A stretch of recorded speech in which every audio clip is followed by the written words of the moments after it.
اور خولی بن یزید آگے بڑھ کے سر انور کو جدا کرنے کی تیاریاں کر رہا تھا. سنان بن انس آگے بڑھا لیکن کپ کپا کے پیچھے ہو گیا. خولی بن یزید آگے بڑھا, وہ بھی پیچھے ہو گیا. پھر شمر آیا اور شمر آپ کے جسم نازک کے اوپر بیٹھ گیا. حضرت امام حسین نے جب دیکھا تو اس کے بدن کے اوپر برس کے پھل پیری کے نشان تھے. تو حضرت امام حسین کی زبان سے نکلا, صدق اللہ و صدق رسول اللہ, میرے آقا میرے اللہ نے سچ کہا. اس نے کہا کیا سچ کہا؟ کہا ایک دن میں حضور کی خدمت میں حاضر تھا تو حضور نے فرمایا تھا میں دیکھ رہا ہوں ایک چتکبرا کتا میری اولاد کے خون میں منہ مار رہا ہے. آج میں دیکھ رہا ہوں کہ مصطفیٰ کریم کا وہ فرمان جو ہے وہ پورا ہو رہا ہے. وہ غصے میں آیا.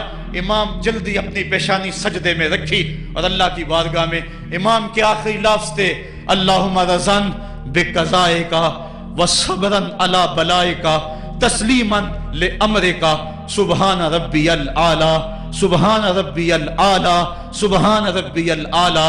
مالک بھائی بیٹے بھتیجے بھانجے جانثار آیان و انصار سب کچھ لٹا کے, عباس کے بازو کٹا کے, جو جا سکتے تھے انہیں بھیج کے, جو جا نہیں سکتے تھے خود اٹھا کے لے جا کر کے عباس کے بازو قلم کروا کے, یہ خیمے کے اندر بچیاں یتیم ہو گئی ہیں, سہاگ اجڑ گئے ہیں. میرے مالک سب کچھ لٹا کے نبی کا گھر اجڑ گیا, ایک ایک پتی گر گئی. جن کو بلایا گیا تھا آج ان کی میزبانی تیروں تلواروں اور نیزوں سے ہوئی. لیکن مالک تو دیکھا میری زبان پہ ہائے نہیں آئی, میں نے اف تک نہیں کی, زخم پہ زخم کھا کے جی, خونے جگر کے گھونٹ پی, آہ نہ کر لبوں کو سی. یہ عشق ہے, یہ دل لگی نہیں, یہ محبت ہے.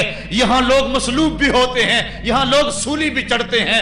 حکم ہوتا ہے خبردار اگر آہ بھی کی تو صابروں سے نام کاٹ دوں گا. کہا مالک اللہم رضن بے قضائے کا, جو تقدیر تھی میں اس پہ راضی ہو گیا.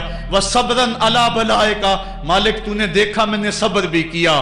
تسلیماً لامرے کا, مجھے مالک اعتراض بھی کوئی نہیں, جو تیرا حکم تھا میں نے اس کو تسلیم بھی کر لیا. سبحان ربی الاعلی. مالک تو بڑا ہے, تو بڑا ہے. حسین سب کچھ لٹا کے, بچے کٹا کے, بازو کٹا کے, گھر اجاڑ کے مالک تیری بارگاہ میں حاضر ہو رہا ہے, اور اتنا کچھ کرنے کے باوجود بھی تیرے پہ راضی ہے. میرے مالک تو بھی بتا, تو بھی حسین پہ راضی ہوا ہے یا کہ نہیں ہوا ہے؟ تو بھی حسین پہ اب راضی ہوا ہے کہ نہیں ہوا؟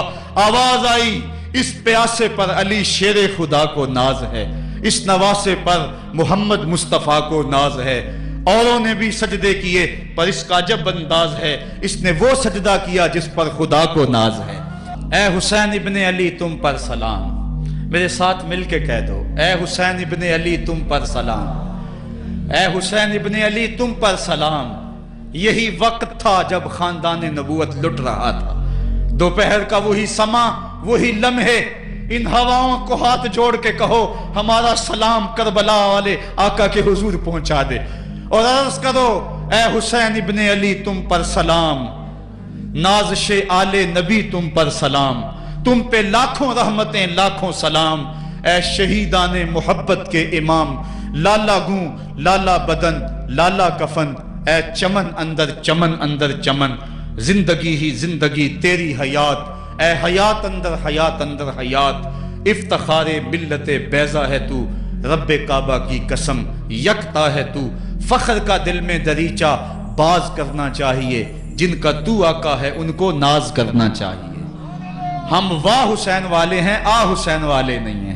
واہ حسین تیری عظمتوں کو سلام. کو ہمالیہ کا کلیجہ بھی پھٹ جاتا, شک ہو جاتا, لیکن اتنے زخم کلیجے پر جوان بیٹے کی لاش کو کندھوں پہ اٹھا کے لانا کوئی مذاق تو نہیں ہے.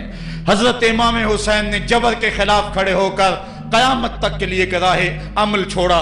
حضرت اقبال خراج پیش کرتے ہیں, آ امام عاشقاں پورے بطول, سروے آزاد تبستان رسول. اللہ اللہ بائے بسم اللہ پدر, مانائے ذبح عظیم آیت بسر. سرخ رو عشق غیور از خونہو, شوخی این مصرع از مضمونہو. تا قیامت قطع استبداد کرد, موج خونہو چمن ایجاد کرد. اقبال کہتا ہے کہ عشق غیور کے چہرے پہ جو سرخی اور بانکپن ہے وہ حسین ابن علی کے خون کا صدقہ ہے. قیامت تک کے لیے جبر کے خلاف